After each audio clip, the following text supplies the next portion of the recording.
অন্তর্বর্তী সরকার উপদেষ্টা হিসেবে শপথ নিলেন ঢাকা বিশ্ববিদ্যালয়ের আন্তর্জাতিক সম্পর্ক বিভাগের অবসরপ্রাপ্ত অধ্যাপক ও মানবাধিকার কর্মী চৌধুরী রফিকুল আবরার, যিনি সি.আর. আবরার নামেই বেশি পরিচিত। বঙ্গভবনে তাকে শপথ পড়ান রাষ্ট্রপতি মোহাম্মদ শাহাবুদ্দিন।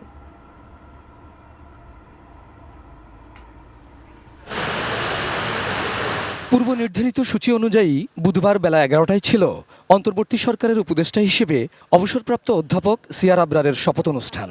এর ঘণ্টাখানেক আগে থেকেই বঙ্গভবনে একে একে প্রবেশ করেন উপদেষ্টারা। প্রধান উপদেষ্টা অধ্যাপক ডক্টর মোহাম্মদ ইউনূসও যোগ দেন সেখানে। নির্ধারিত সময়ে জুলাই অভ্যুত্থানের শহীদদের স্মরণে 1 মিনিট নীরবতা পালনের মধ্য দিয়ে শপথ অনুষ্ঠানের সূচনা। এরপর কোরআন তেলাওয়াত। উপদেষ্টা হিসেবে নিয়োগ পাওয়া সি.আর. আবরারকে প্রথমে উপদেষ্টা পদের এবং তারপর গোপনীয়তার শপথ পড়ান রাষ্ট্রপতি মোহাম্মদ শাহাবুদ্দিন। ভিশনের ফুলঝুরি মেগা অফারে ফ্রিজ কিনলেই পাচ্ছেন 16 পিসের আকর্ষণীয় গিফট বক্স একদম ফ্রি। আমি চৌধুরী রফিকুল আবরার সশ্রদ্ধ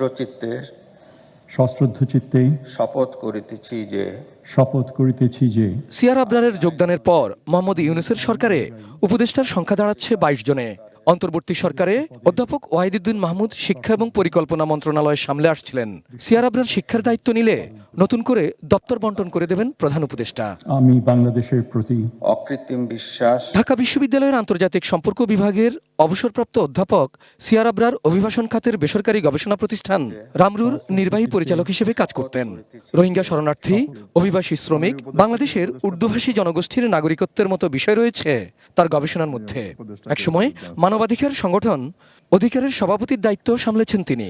ক্ষমতার পালাবদলের পর গত বছরের শেষ ভাগে নতুন নির্বাচন কমিশন গঠনে যে সার্চ কমিটি করা হয়েছিল সেখানে সদস্য হিসেবে ছিলেন অধ্যাপক আবরার। Abul Kalam Azad, ATN news, Dhaka.